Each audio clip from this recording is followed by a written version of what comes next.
Can I still make a car accident claim if information was not exchanged at the scene? Yes.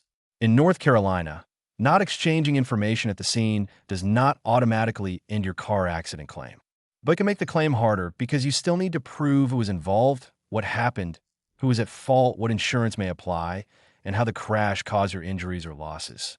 Start by rebuilding the facts as quickly as possible. Write down the date, time, exact location, direction of travel, vehicle description, any part of a license plate, and the names of any witnesses or passengers.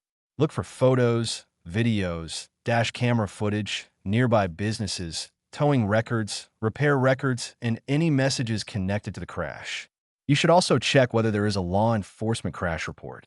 North Carolina law requires drivers in certain crashes to stop, provide identifying information, and notify law enforcement for reportable accidents.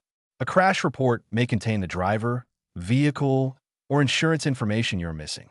Notify your own insurance company promptly and keep copies of every letter, email, claim number, estimate, bill, and medical record. If the other driver cannot be identified, your own policy may need to be reviewed for possible uninsured motorist coverage. Do not assume that coverage applies automatically. Also remember that fault matters. North Carolina uses contributory negligence, which can create serious problems if the insurance company claims you were partly responsible. And deadlines still apply, even while you are searching for information. So the safest move is to gather evidence quickly and get legal guidance before giving detailed statements or signing broad authorizations.